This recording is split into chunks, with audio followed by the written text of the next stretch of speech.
some of his ministers that were allegedly reported to have, committed infraction.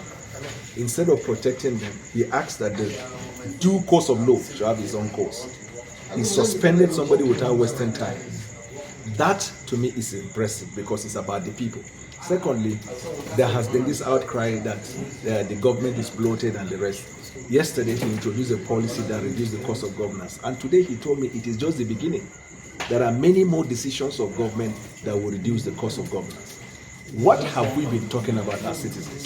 If you don't have personal grudge against someone, if it is on policy issue, when policies are going correctly, and what I'm saying apart from today that I'm talking here, you all need to visit my Twitter page. In the last few days, I have been expressing my surprise and appreciation to the president for the decision he's taking.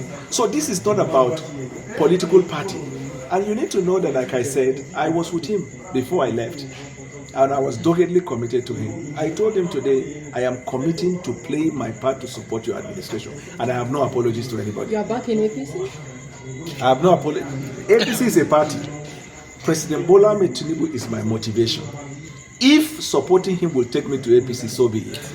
Congratulations.